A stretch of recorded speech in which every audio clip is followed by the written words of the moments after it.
Teacher-Ms-S.Mukherjee. Today I am here to start a new topic called Common Laboratory Apparatus and Equipments. So come, let's start the chapter. Children, we are surrounded by different changes. Throughout the day, we observe so many changes going on around our surroundings or in our surroundings. Like the sun rises in the east and sets in the west. Then when you compress a spring, then it decreases in its size. So everything is changing in our environment and nothing is standstill or in a stagnant.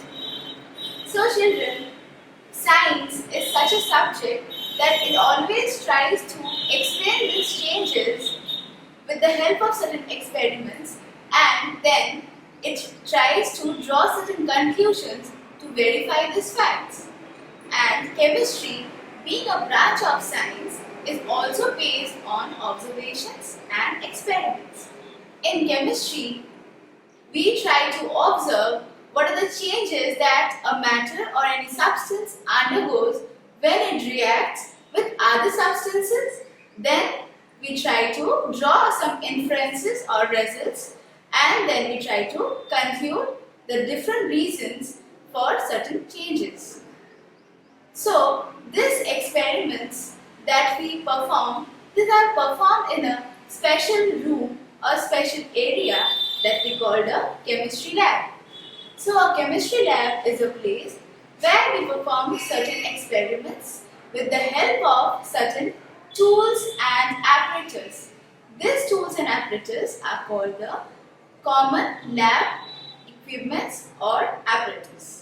With the help of this apparatus, we perform different kinds of experiments. Children, before I tell you about all the different kinds of equipment and the uses which are present in the lab, let me take you to the kitchen of your house. Yes, children, a kitchen of your house can be compared to a chemistry laboratory. What do you find in the kitchen, children? Yes, we find the different types of shelves where we keep all the different kinds of ingredients as well as spices which are required for your cooking purposes. Also, there is a wash basin in your kitchen where you wash all the utensils and all the water supply is present there, so which is required for the cooking purposes. Then there is a gas stove present in your kitchen and which is connected to a gas cylinder or which is used for the cooking purposes. So similarly, in a chemistry lab, you can find a shelf like this one.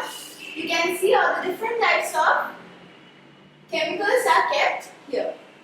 Next is, you can see there is a wash basin present here. There is a wash basin present here which has a tap with it. Then there is a burner which acts as a stove or which can be compared to a stove of your kitchen. So this has a pipe connected to it which is the gas supply or to which the fuel is present and connected. So through this the burner gets the fuel and it is used for different kinds of heating purposes. Apart from this, there is a working table on which these different kinds of experiments are performed. Now you know that why I have compared your kitchen with the chemistry laboratory. Now, only difference is that in your kitchen, what do, children? We cook different kinds of food items. We change the raw materials into cooked food. But in a chemistry lab, we do not cook food, right? We do all the different kinds of experiments and we try to draw certain conclusions in order to verify certain facts and to explain the changes that the substances undergo. Children, now I will talk about the different kinds of laboratory apparatus and equipment, and I will about their function. So come, let's begin. The first and the most commonly used laboratory equipment is a test tube. As you can see, this is a test tube. It is made up of glass, which may be either Pyrex glass or borosilicate glass. So this test tube is used to conduct experiments or perform experiments with very small amount of chemical. It can be heated and it can be used for the boiling purposes. So inside this test tube, the chemicals which we want to test is poured or is taken inside it, and then it is either heated or it is performed with different experiments. Next apparatus or equipment that we are going to talk about is a test tube stand. As you can see, this is a test tube stand. It is a rack kind of structure. It is a rack actually. It can be made up of either plastic as well as both. And it is used to keep the test tubes in an organized manner. Now, this is kept on the working table, and when we need the test tube, we just take it out from the test tube stand. As you can see, there are certain holes on the upper part. So we just place the test tube just like this on the stand. Test tube holder. A test tube holder is an apparatus which is used to hold a test tube while heating. It has a handle at the back portion, and at the front there is an iron clamp. Now there is a hole inside like a structure which is used to hold the test tube. Now I will show you how you can hold a test tube with the help of a test tube holder.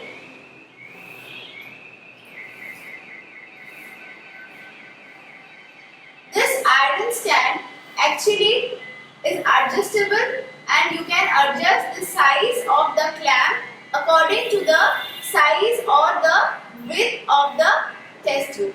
So now you can see how I have just managed to tighten this up and how am I holding the test tube. So even if you are hitting the test tube, then it will not harm your hand and your hands will not be burnt because you are holding it with the help of a test tube holder. Beaker. Beaker is a commonly used lab apparatus. Beakers can be made up of glass or plastic. Beakers are available in different sizes. The uses of beaker is that it is used to prepare and hold solutions. What is solution, children? Solution is the mixture of a solute and a solvent. Like we make sugar solution in which the sugar is the solute and water is the solvent. So together we mix it and then we make the sugar solution. So similarly, in chemistry lab we can make several kinds of solution using different substances. So that is mainly done, and it is done inside a beaker. So I will show you the different kinds of volume of beaker that I have at present. This beaker is little bigger in size and it is of 1000 ml. This one is little smaller in size and it is of 500 ml. This one is little smaller in size again and this is of 200 ml. So more like different kinds of beakers of different sizes are available in the market. Next apparatus that we are going to talk about is a flask. A flask is made up of glass. Flask comes in 3 different kinds of shape. Based on that, they have different names. First one is the conical flask. Next one is the round bottom flask, and the third one is the flat bottom flask. Let me show you the exact how actually they look. This is a round bottom flask. Now you see the bottom part of this flask is round. Okay, so you cannot keep it directly because it will need some support, because the round portion is totally round in shape, the lower portion of the flask. Next is flat bottom flask. This flask is has a flat bottom. As you can see, the bottom part of this flask is flat. That means the upper part or the body is round, but the lower part is flat. Unlike the round bottom flask, which already I've discussed that the lower part is also round in shape. But in the flat bottom flask, it is not so. The lower portion is flat. So it can be kept on any place easily. The next one that I am going to tell you is the conical flask. Conical flask is cone shaped. The body of the flask, as you can see, is cone shaped, and the lower bottom or the lower part is flat. So this flask can also be easily kept on any surface without any kind of support. Now let me tell you about the use of flask. Do you have any idea, children? Why do you use the flask at your home, like the different kinds of flasks that you use? You used to store some liquids, right? Similarly, in laboratory, these three kinds of flasks are used to hold or to keep any kinds of solutions. Funnel. Now, this is a funnel. This is made up of glass. Funnel is cone shaped, and the other end is narrow, which is called the stem of the funnel. And this cone shaped structure is the other end or the body of the funnel. Now, funnel is used to filter and to convert or transfer one substance from one container to the other container. Now children, think of the strainer that you have in your home. Now do you know why do you use a strainer in the kitchen? Yes, you are right. We use the strainer for straining the tea leaves from the tea, because we do not want to have the tea leaves along with the tea. Similarly, if we want to filter any substance or to strain any substance, then we use a filter paper which we just fold just into this shape of a cone, and then we put the solution containing the unwanted object. Then we just keep this funnel over any kind of apparatus, and then with the help of this filter paper we just strain or filter the unwanted substances, and we get the solution without those unwanted substances. So funnel is mainly used for filtering different kinds of unwanted substance from a solution. Now suppose you want to filter muddy water in a chemistry lab. Now you think of the possible ways to filter it. Yes students, you are right. You can filter it using a filter, where you have to take the muddy water in one container, and then you have to keep this funnel over another container, and inside this funnel you have to keep a filter paper, and then you have to pour that muddy water inside this funnel, and slowly you will observe that the filter paper is absorbing or collecting all the mud, and the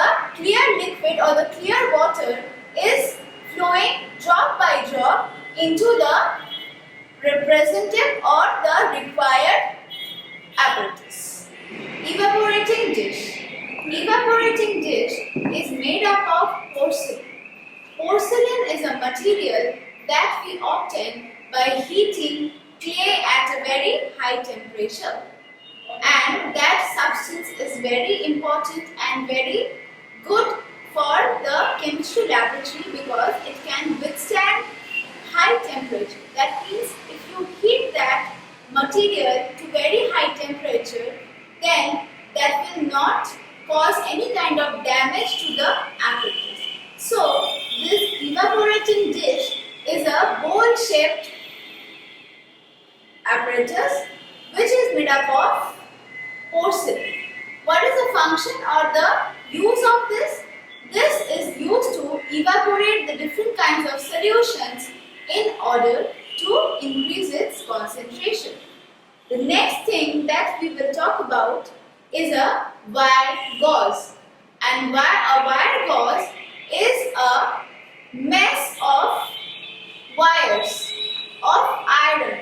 Okay, and in between there is a round structure which is the asbestos sheet, and this is mainly used while heating. This provides a base over which the different solutions and flasks or different kinds of apparatus is kept and it is heated. So this wire gauze provides a base for the heating purposes, and also it helps in the uniform distribution of heat. Now suppose this is the Bunsen burner and we are just keeping it here, and this one is kept over the Bunsen burner. So over the Bunsen burner we keep another apparatus which is called the tripod stand, which is not present here. So a tripod stand is a three-legged stand made up of iron that we place over the Bunsen burner, and at the top of that three-legged stand there is a round hole kind of structure, and over that we place this wire gauze and it is used for the heating purposes. So two functions or two roles we have discovered or we have seen so far of this wire gauze, that is, it helps or provides a base for the different kinds of apparatus while heating, and it also helps in the uniform distribution of heat, and it also prevents the different kinds of apparatus from breaking because it is helping in the uniform distribution of heat, so the heat is not getting accumulated or it's not present at any particular point of the apparatus that we are heating. Spirit lamp. Spirit lamp is a burner that is mainly used in lab for heating purposes. A spirit lamp has a wick at the middle of it which is made up of cotton or any kind of inflammable substance. Inside the spirit lamp there is a spirit which acts as the fuel, and the spirit lamp is either made up of brass or glass or steel, and its main function is to heat different kinds of substances. The next burner that we will talk about is the Bunsen burner. So already in the initial part I have told you the function of this. This is an apparatus which is again it's a burner which has a pipe connected to it which is the gas pipe, and this gas pipe is connected to a gas filter. Now when there is a valve, when we open the valve of this, you can see I think, when we open the valve of this burner, the gas supply reaches the burner, and if we take any lighted matchstick in front of this burner, it will start to blow, and this uses gas as a fuel for burning, and this also is used for the heating purposes in laboratory. Reagent bottle. Reagent bottle is also made up of glass. This is like a container in which the different kinds of substances or chemicals are stored. Now children, you must have seen that in your kitchen, in the shelf, there are different kinds of container present in which your mother stored the different kinds of ingredients as well as spices which are required for the cooking purposes. Similarly, in order to perform the different kinds of experiments, we need all these chemicals, and these chemicals are stored in the glass apparatus called the reagent bottle. Measuring cylinder. Measuring cylinder is a glass apparatus which is very commonly used in laboratory. It is made up of glass and it has graduations, or these are graded in milliliters, deciliters and centiliters. It is used to measure the volume of liquids which are required for the different kinds of experiments. The next one that we are going to talk about is a mortar and pestle. As you can see, this is the mortar and this is the pestle. Now, children, you must have noticed that in your house, your mother has a similar kind of thing which she uses to grind some spices into a thin or thick paste or powder. Similarly, in chemistry lab, there is a presence of this kind of apparatus which we use to grind and paste certain different kinds of substances into a powdery kind of substance. So this is a bowl-shaped structure which is the mortar, over which or into which the solid substances are kept, and this is a pestle which we use to grind those solid substance into the powdery substance. The next apparatus that we will talk about is the gas jar. Gas jar is again it is cylindrical in shape. It is made up of glass and it is used to collect gases. Suppose there are certain experiments or tests as a result of which any kind of gas is released. Suppose the oxygen gas or any kind of gas is released. So that gas is collected in the gas jar and it is glass apparatus which holds the gas within it. This is a brush. A brush is used to clean the glass apparatus. This has the bristles present on it and this can easily clean the different kinds of glass apparatus, and also the apparatus which has very narrow mouth. Like I will show you one example of this. This is a test tube. So suppose you want to clean this test tube, so just put the mouth of the brass inside that and just with the help of this, the test tube will be easily cleaned. So if inside there is any deposition of any kind of substances, so that can be easily removed with the help of this brass.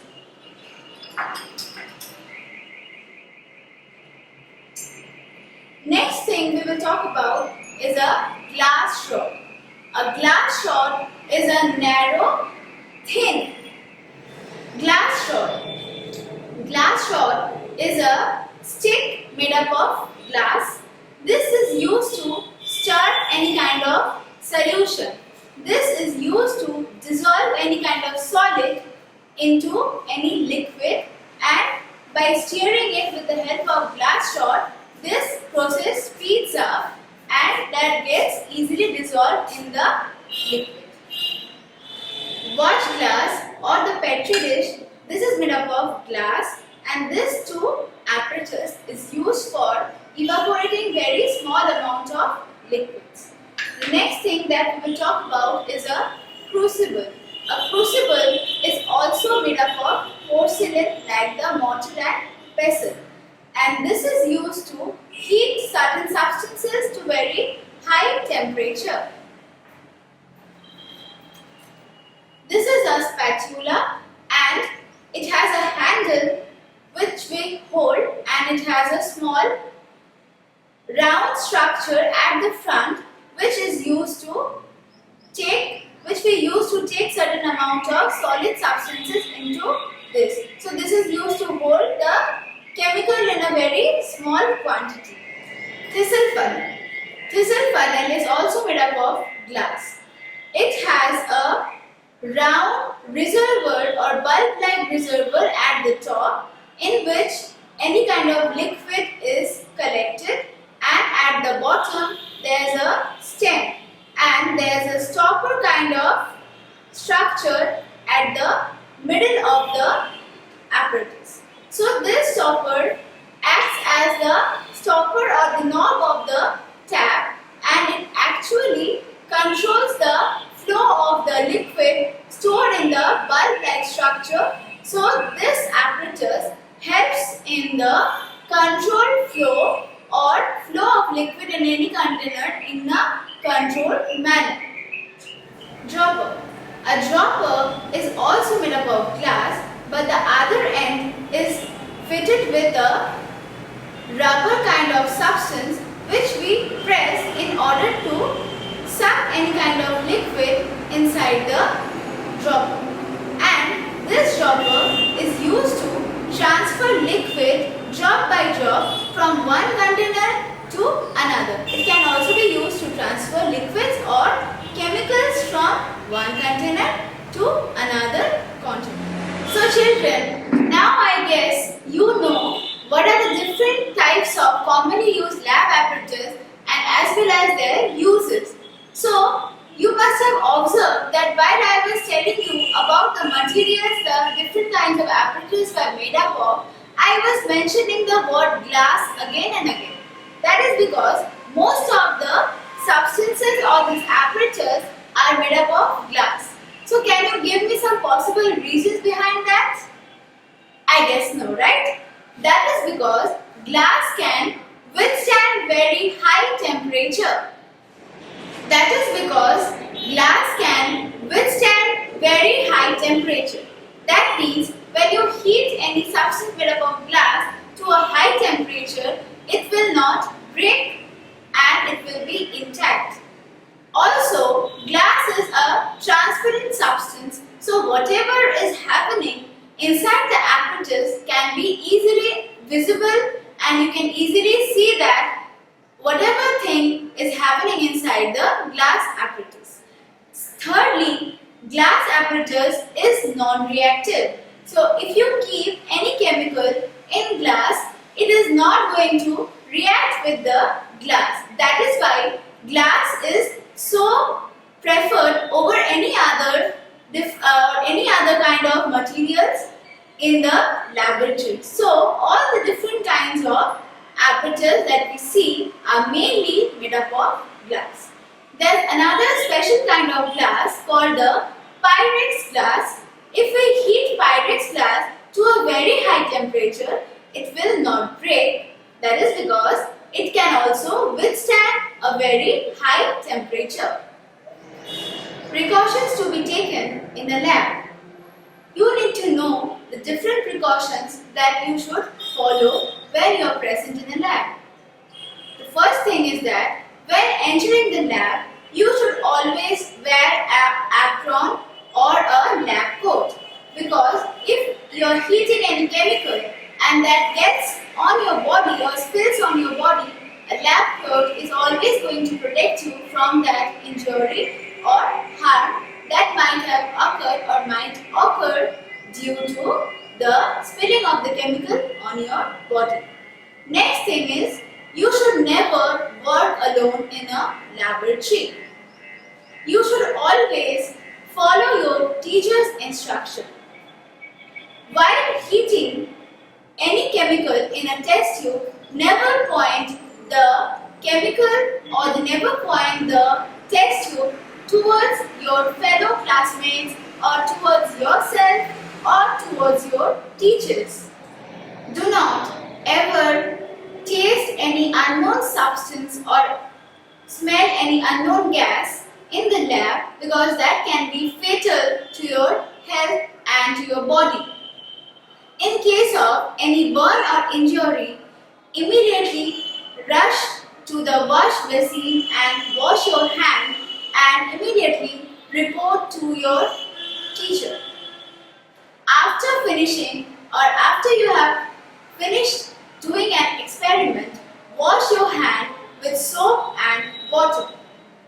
Always follow your teacher's instruction and be safe in the lab, because remember, it is not a place where you can play and run about. So maintain all the rules and regulations in the lab, wear a lab coat and follow all the safety rules.